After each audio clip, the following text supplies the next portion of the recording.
Live. Welcome back to another episode of the Baseline Bums podcast. It's your host, Rob, aka B-Ball Archives. Once again, I got the bum AJ up in the casa, and we are here coming at you live right after a Oof, disappointing loss to the Portland Trailblazers, 115 to 110. dude. I Not I'm ideal. Not ideal I'm at all. I'm so I'm so annoyed, I guess, more than anything, because we had our opportunities. We had plenty of opportunities. We just couldn't execute. We couldn't play defense. What's his face? Was it Avilas or Avdia. Avdia? Yeah, he torched us. Yeah. City looks like someone that, man, I wish we had him on our team. So it's just Clingan looked like he was, prime Shaq. Yeah. So I mean, Jesus Christ, we definitely should the bet on that one, man. What are your feelings right now? I mean, it was a tough night on a back to back, and we've been playing well on back to backs all season long. We were 4-0 on back to backs. So I thought, you know, business as usual. I felt pretty solid going into the game. But yeah, a lot of the points that you just mentioned. It started with Donovan Clingan just starting the game off. He hit Just three hot. threes. Yeah, he hit three threes in that first quarter. And really just looked like he was a force to be reckoned with down low. And I just, I literally just can't get over the fact that he he had six offensive rebounds. Avdia had four. Like we just couldn't keep their forwards and their bigs off of the offensive glass. They won that battle. They won the rebounding battle. And to me, we just got out physicaled at certain moments during the game where, usually we get into the paint, we create that sort of, tension between us and the refs. Are you going to call it or are you not going to call it? Are Yeah. you going to call it? You're going to not call it. And they did a good job of that tonight. I know, like, guys like Shaden Sharp struggled hugely. He went 3 for Yeah, 16, man. but so much of what they were doing was getting into the paint and drawing fouls, which is what we do. So it was kind of frustrating getting a taste of our own medicine.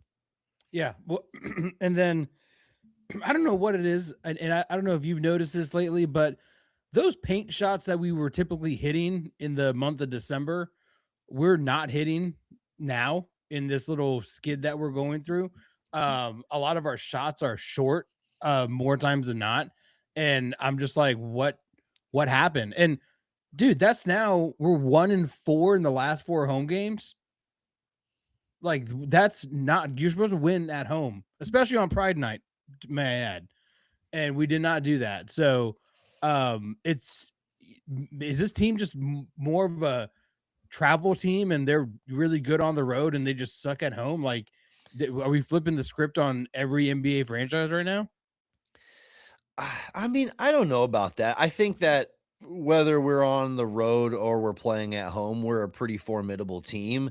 I just think that we were up against a good Trailblazers team that is actually matched up well to beat teams like us. If you remember, they were one of the teams that beat OKC earlier on Yeah. in the season. So it seems like teams that, you have maybe one, two key rim protectors and then a bunch of really young athletic guards. That's kind of how Portland can match up with you. They can put Klingon in the paint. They have good perimeter defenders like Tamani Kamara, and they can frustrate you with their length and their size. And, it just so happened we caught them on a night where they shot 42% from beyond the arc. And we once again were pretty ice cold for most of the game. Yeah. Mr. 100%. Yeah, Not so Mr. 2 much. for 7. Yeah. Not so much. Yeah, He he looks like he's in a slump. I don't know if this is just like everyone's just you're kind of in those lull moments of the season where you're like, "Ah, I guess I'll go to work today. Maybe I'll call in sick." Like I don't know, maybe we're at that point now. I have no idea, but it just seems like this team sometimes runs out of gas, especially from like our role players that we need to step up and we really need to hit shots. When you have Wemby and Devin Vassell out, But this was a game I just had a bad feeling about earlier today, and I was just sitting here like, you know what? This game does not feel good. It just didn't feel good for me. But I was like, I still think we can pull it off. But I mean, if we're relying on Castle to have 37 minutes, that's rough. That's gonna be rough for him. Yeah. Well, and to your point, that's kind of the same feeling I was having. I was like, man, this is gonna be a tough back to back. And this is one of the nights where I wanted Wemby. You need Yeah, Wemby because they have Donovan Clingan, and when they take him out, it's Jan Henson. right, It's 7'3" and then 7'3". And so it was tough when we were playing our non-Luke Kornet minutes and we were really relying on Kelly Olynyk to be something he's not. He was just getting cooked on the interior consistently, and we really weren't able to go to anybody else because we can't play Bismack. We can't trust Jeremy Sohan to be our like small ball five rim right. protector. And without Wemby, there's no one else. Yeah, We gotta wheel Kelly Olynyk out there and trust the lunch lady to protect the rim. and that's not good. No, it's not good at all. And We're asking too much of Kelly Olynyk at this point. and and speaking of not good, man, Dylan Harper just did not play well today. Just came out flat, missed shots. I don't know if it's because his dad was in the stands, but it was just, he looked like a rookie. And sometimes you look like a rookie, man. And, that's just what these teams do. So, whatever. We lost Yeah. another one, but it's frustrating to go from 3 games against the Thunder that you win within a week to 1-4 at home. I mean, that was a good win yesterday for the from with the Pacers, but also, like, screw the NBA for having this schedule where they have to go from Indianapolis back to San Antonio for a back to back. That seems stupid. Yeah, that's incredibly tough. It's a tough turnaround for no matter who you are. Yeah, JTV, tough loss for sure. Oh yeah, Barnes is shooting 29% from 3 last 10 games. Yeah, it's a lot of the guys we've been relying on to step up, space the floor for us, and be consistent, collapse the defense, kick out options. They're not really there like they once were. Keldon's been really efficient. We've had multiple really good games from Julian Champagne, but of course, yeah, we need Barnes to hit those threes. He's our best corner three-point shooter. It's like we Yeah. need that. We can't bring in Lindy Waters and expect him to be that. It's like, no, Barnes, you're getting the 30 minutes a game. You need to consistently be that guy. Yeah. What was interesting is I think it was like still 2 minutes left in the third quarter, and excuse me, and they showed the bench, and Jeremy Sohan was already icing his knees. And it's like, damn. Why you icing, bro? Like what minutes have you been putting in? Yeah. So I don't. I'm sure we're trying to find an exit for him. Hopefully, I mean, shit. Like at this point, we need to stretch big, like bad. If Matt Bonner is available, I would love for him to be on this team right now. Like honestly, like that's the kind of dude that we need. Stretch the floor, but also like when Wimby goes out or if someone's out, he can step in and get some good minutes, like what Kornet's able to do. But Kornet had a great game. I'm not mad at him. He did what he could do, but he can't play all 48 minutes. Right. And to your credit, yeah, like what we got from Lou Cornett was a career high or a Spurs high, excuse me. 23 points, 10 for 12 from the field, five blocks. He got that late block. I forgot Yeah. about that. But at the same time, it's like, yeah, we're asking our front court to do way too much because like I said, we can't trust Jeremy, we can't trust Bismack, and with Wemby out, it's just impossible to play lineups that feature 2-7-3 guys. And it just looks like we're kind of Swiss cheese on the interior for a lot of the night. But We at the end of the day, like I don't view this as our matchup against a lot of other teams. This is a yeah. Portland Trailblazers almost specific type of problem. Yeah, but honestly, like we had our chance too the last 2 minutes. after they lost that challenge, we had an opportunity to close it out and really make this thing come out with a W, and just couldn't execute at the end. Even Love held the door open for us, missing two late free throws. So you know, just kind of just like the Texas Tech game the other night, just kind of just take it on the chin and move on. Not Yeah. much you can do about it at this point. So, who's our next game against? Yeah, so just looking at the Spurs schedule moving forward, we have the Grizzlies on Tuesday. Very winnable game against a team that's kind of up in the air right now. But then we hit a pretty devastating chunk of our schedule. That's why I was really wanting to get one of these wins Yeah. right now. Because then after that, we have uh a back to back right after that Grizzlies game. That's a Tuesday, Wednesday back to back. We have the Lakers and then a little bit of time. And then we have the Celtics, uh, T Wolves, and then the Thunder. So that's a tough 4 games right there against all teams that are projected to be playoff opponents. So, Well, um, let's hope Wimby's back. yeah, that's kind of what I'm hoping. And what's nice is we have a little gap right here. I mean, it's Yeah. Saturday. We don't play again until Tuesday. So I think that this is the perfect time where Wemby can just rehab, rest, and then make sure he's right against the Grizzlies. But if he just saves himself for the Lakers at home, wouldn't hate that one bit either. No, but then you start creeping in on that 65 games, and I'm like, I kind of want you to win some kind of award this year. That'd be nice. I'm glad we're gonna dive into this real quick because I fucking hate the 65 game minimum. Just the thought of Jokic missing this amount of time and him not being able to be in MVP conversations when he's having arguably the best offensive season I've Right. ever seen from anybody. And then once again, like Wemby not being depoy eligible, stupid shit like that when we know Yep. he's the most impactful defender on the planet. It's just Yep. I'm I will speak from a mountaintop how much I hate this 65 game bullshit if it continues to deliver things like this. I agree. And I mean, it's going to be interesting to see kind of how we go about it and how much Wimby wants to play. But man, I'm not gonna lie to you, like I might start wearing jean shorts again because those things were cool as shit. That Wimby's wearing on the sideline. I thought they were great. I'm like, you know what? I'm sure I can find a pair pretty cheap right now. Absolutely. Yeah, my brother was texting me and he was like, "Dude, that's totally giving Tim Duncan vibes right now and I love it." And I was like, "You know what? That's a great point." He's taking fashion advice from a fashion goat and and uh and and we love Devin to see it.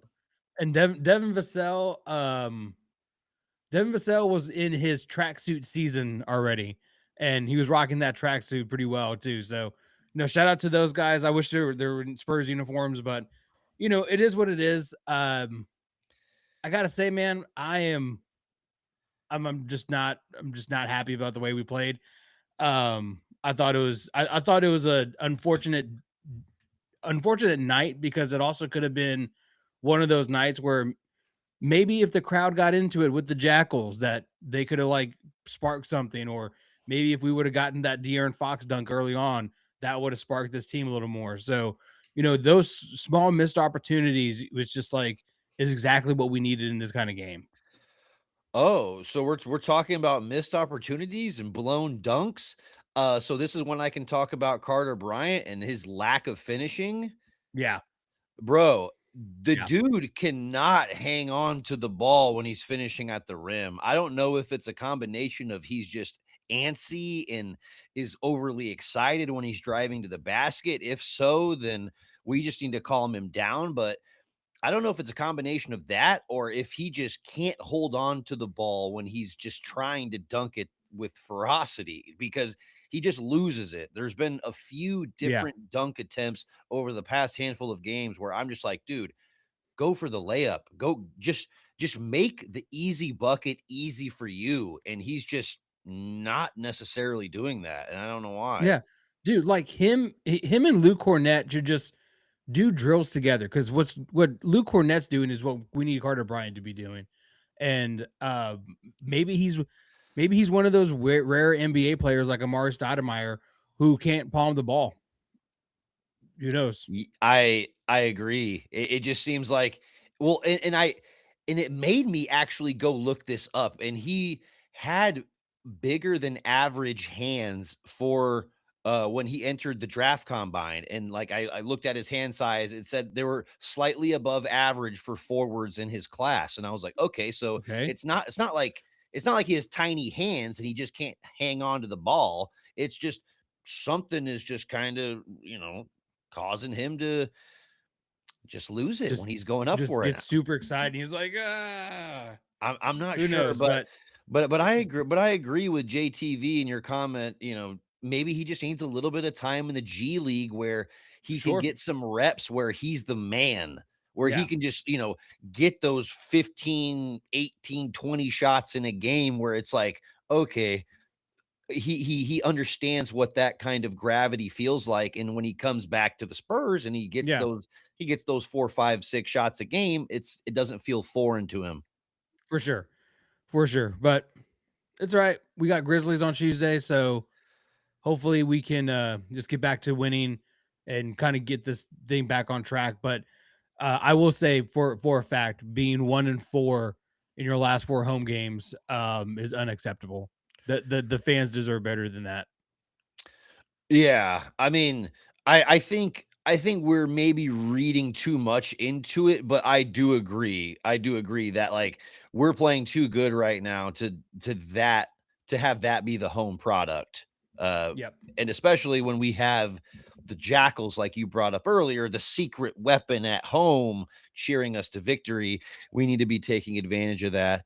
But one thing I did want to mention that I thought was fun on the broadcast was I always think it's funny when they have Sean and Jacob eating food while broadcasting. Like, who the hell gave them ice cream and then thought it was a Yeah. good idea It's to like they're like in the third quarter, like trying to call the game, and they're like, "That's melting." peach cobbler? Okay, and you're like, who gave him cheesecake ice cream and then thought they could call a game while just, you know what? Dude, It's like it's when I sticky. heard him, I was like, I know they're trying not to like chew on their microphone, but every once in a while you hear it, you're like, oh damn, dude, like that's gross. But yeah, man, but it looked good. I mean, seems It like they did. enjoyed it. Yeah, it was like the peach cobbler factory. Yeah, They're definitely not a sponsor, but shout out to that ice cream because it looked really good. yeah. So stadium food blogs that Sean and Jacob do are pretty fun to me. Absolutely, dude. Yeah. Whenever we get to that point and we can just eat food while doing a show, that would be fantastic. Dude, Um, absolutely. Well, I'm I did watch the halftime show with the Hype Squad. They did this like, I don't know, 2000s female artist deal. It was good. It was fine. It was good. But t-shirt toss again, that big ass Gatling gun thing. Yeah. did it Di- fuck up again, didn't work. bro? Like, first of all, we're not winning games consistently at home, and then the t-shirt The cannon is t-shirt fucking up. cannon.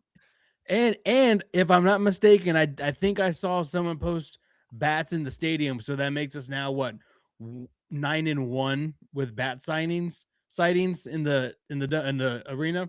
Gosh So dang, womp womp. that's that's absolutely crazy. We need Manu to come swipe that bat out. But I agree, RJ. I don't know if that's your name, but I'm gonna call you RJ.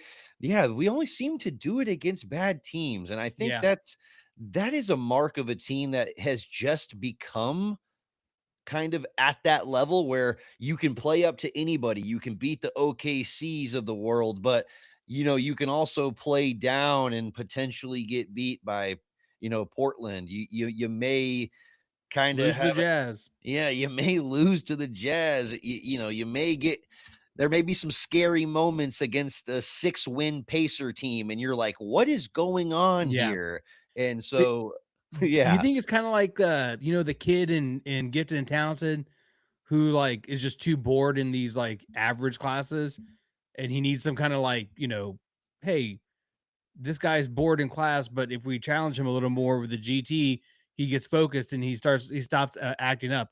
Do you think that's kind of the Spurs? Like they just need the bigger challenge for them to get kind of up and amped, and then these other teams that are under 500 or hovering around 500, they're like, we can go in there.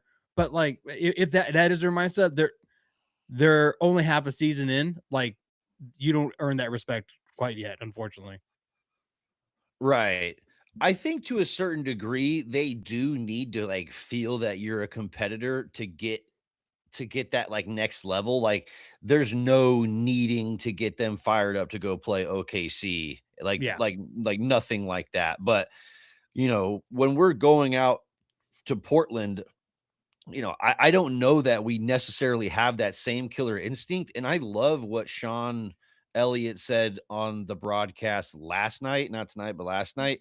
He said that we need to learn how to play while winning. We need to right. learn how to have the lead. And there's too many games where we either play like we're fighting from behind and we're struggling to get the lead, but when we do have the lead, we don't ride with the horse that got us there. And to me, that's kind of a sign that, hey, look to Spurs teams of the past. Whenever we went inside out, that's what got us there, and that's what finished off the game. And so I just think just playing with that consistency, it just takes time. And we have to get off to a good start too. We can't come out flat in the first quarter anymore. I mean, that's just been kind of what we've seen in these losses at home is that we come out in the first quarter and either we're really hot and then we just fall off, or we come out extremely flat like today.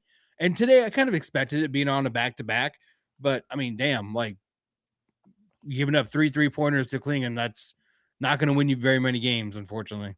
No, no, not So especially right at the beginning of the game. But yeah, I got to shout out to JTV. He brought up a really great point. Rockets and Hawks lost, so overall, not that bad of a day. I mean, sure, the Spurs caught a nasty L, but at least some of our greatest foes are taking L's as well.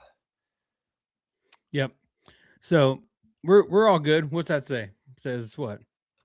Mitch, if we continue to guard how we've guarded at the start of games, teams will continue to shoot like that, which, obviously he's referring to the Portland Trailblazers shooting 42% tonight. And I think largely a lot of that has to do with a lack of sense of urgency on defense when switching. And some of Yeah, our switches were late tonight. so late. You saw Avdia got a couple of really uh damn near open threes. I mean, obviously, the one he took right at the very NBA end. Open.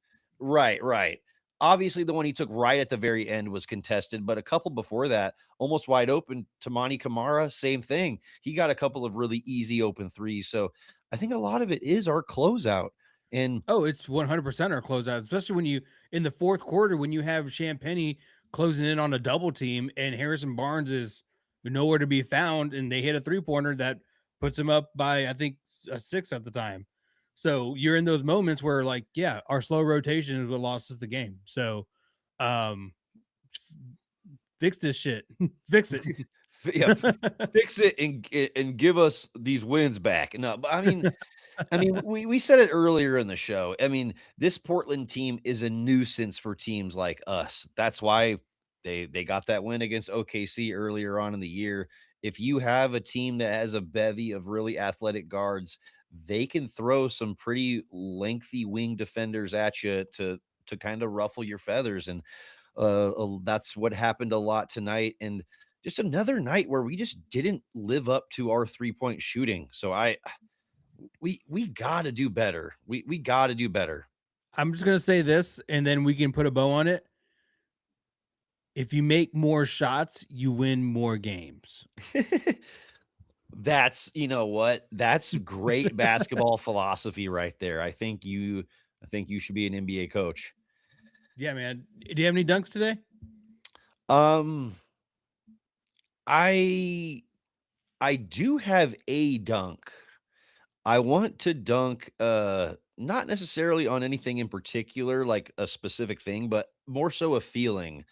like a Mm. feeling when you're at a get together or a party or whatever, and it's really not your vibe, and you're like, Oh. and you're kind of just like looking around, and you're like, man, that group of people is kind of rough. I don't want to talk to them. And you're looking over here, and you're like, man, that group of people is even rougher. And then you look back, and you're like, God damn, those people, I wouldn't talk to them if they paid me. And it's like, where are the good people here? And so, like, it's been a while since I've kind of felt that. I'm not going to say where I was or what I was doing, but yeah, a very, very strange moment at a get together earlier. And You're just like, I was just like, dude, oh, okay. I was like, this is a very rough group of people right here, and I'm struggling to see where the good conversation is. So, Yeah, yeah, I'm just gonna dunk on that weird feeling when you're at a party. and it's not like college where you can just like go up to the keg and just start like pumping like, so where'd you go to high school? Right. Absolutely.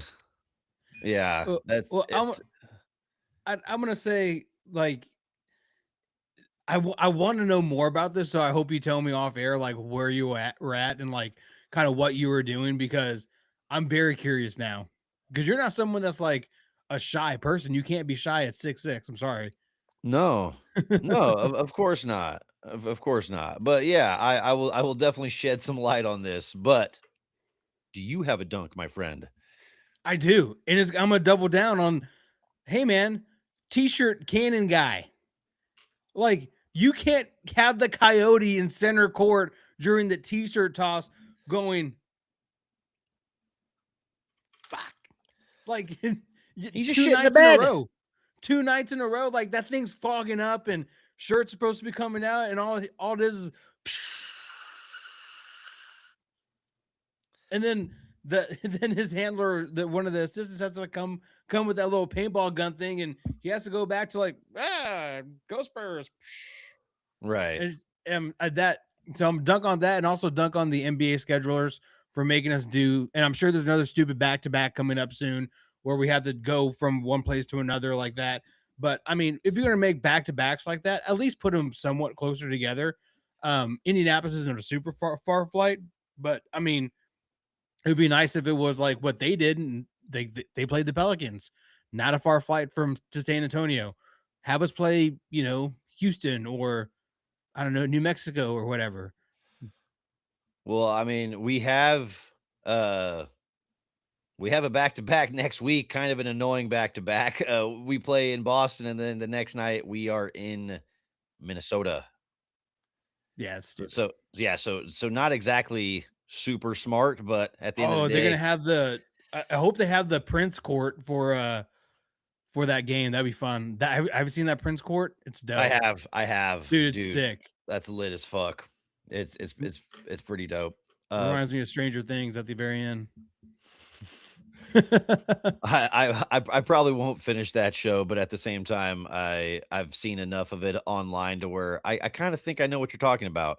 Yeah, But Mordaki, absolutely, my dude. Wemby's a superstar. He should be playing. I think, like most things within the Spurs organization, we're babying him, and you know, it's just a small hyper extension. So, what we know now, it's nothing to be really super worried about. But if he he was showing off his knee today. I saw it. exactly, so it's I don't think it's anything.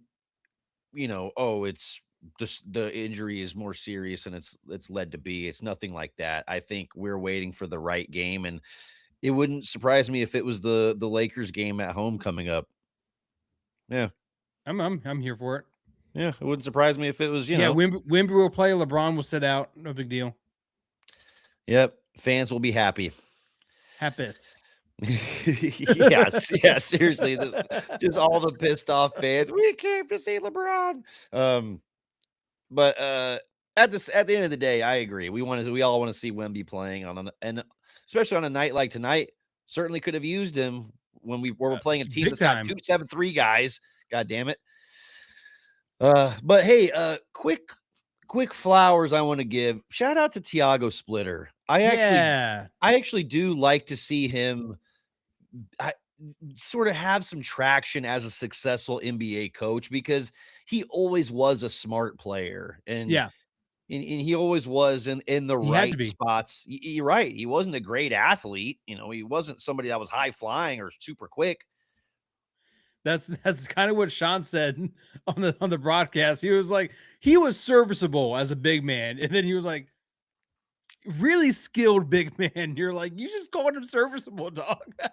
Bro, but like we said it on a previous episode, he had to guard some really sneaky defenders, Oh like yeah, or some really potent offensive players, like guarding LaMarcus and guarding Dirk and guarding Serge oh Ibaka, yeah. all in a playoff stretch ain't easy. While you're in frosted tips, really hard to Right. do. You're right, exactly. While you're looking like a Twilight vampire that's fucking 7 foot tall, dude. Like Yeah, but pure it was cool to craziness. see his big ass in that red quarter zip. Like, hey, you're like, dude, like the people behind you can't see. Go sit down. Yeah. Shout Anyway, out to Thiago. I mean, shout out to Thiago. yeah, he's always a Spurs Thiago and his legend. BBL. You were not a Splitter fan at all. I completely agree. He was never elite, but in my opinion, he did the couple of things we needed him to do very well. And um, I just think a lot of his time gets kind of misconstrued. And him I and view him Luke as a good role Kornet, player. him and Luke Kornet have very similar roles, if not the exact same role. The only difference is Luke Kornet's able to finish more aggressively at the rim. Yes. Oh, for sure. And Yeah. he has the ability to kind of take over from like an emotional standpoint to kind of get the guys fired up in a Yeah. way that Thiago really never could. But yeah, ultimately, just goddamn a frustrating loss tonight. A game where we had the chances late in the fourth quarter and we kind of blew it. We really did. We had Bum, chances bum, to, bum, bum. but you know what? We got a couple days off. We got Sunday and Monday off, and then we're Tuesday against the Grizzlies, a perfect opponent to get back on track. Is Jaw still in the league? Dude, he's having such a down year. It's crazy. I was looking up his jump shooting, his mid-range jump shooting stats. He has he's on pace to have the second least efficient mid-range season in NBA history. Oh shit. The only person to have a worse season mid-range is this year's Paulo Banchero as well, which is Oh no. which is crazy. Both of them are trying to outdo each other for who sucks the most in the mid-range. That's crazy. Yeah, pure nuts, but it just goes to show that, the fall off is real, especially for a guy like John Morant. Yeah, man, he got his bag and was like, "Thank you." Right. He's like, I'm never going to be taken seriously again. Yeah. So, I guess we'll see what happens Tuesday, and I'm excited. Let's make this thing, like I said, let's get this thing back on the right track and move forward from here. We still got a long way to go, a long season ahead of us. We're just in January, early January, as a matter of fact. Yeah. Yeah, we got to get this thing on the rails again. But yeah, my dude, any other stuff you want to touch on Spurs Blazers before we get out of here, my dude? No, I'm good. I'm good. Yeah, I'm gonna leave my geopolitics to our other podcast. right. Yeah, let's get off of But here I'm ready to before we get get back to this banned. weekend, and by weekend I mean probably watch a movie and go to bed. Yeah, that sounds like a good way to cleanse the palate after this terrible Spurs loss. Uh, but yeah, seems like a good way to end the episode. Guys, if you're still here, if you're still listening to us after the dunks, after listening to us rant about the Spurs losing to the Blazers tonight, we appreciate you. We not only love you, but we love you hard over here. Bird. All of this is brought to you by Love You Hard TV. We appreciate everyone over there and the guys at the In the Building podcast. Uh, this podcast would not be the same without you. We love doing the baseline bum stuff. We love talking Spurs hoops. We love getting on here, doing the post game stuff, and really just kind of chatting it up with you so we can kind of vent or celebrate however the Spurs are doing. But we're being serious when we say that This would not be the same without you. The Spurs community, every comment, whether it's on Instagram, it's on TikTok, it's here on YouTube, whether you're following along with the Apple podcast, we appreciate everywhere you're listening along. And like we said, it would not be the same without you. So we're gonna hop off here and we're gonna end this episode the same way we end all episodes, and that's with a go Go Spurs, Spurs. a go. Go. Bum, bum, bum, bum, bum, bum, bum. All right.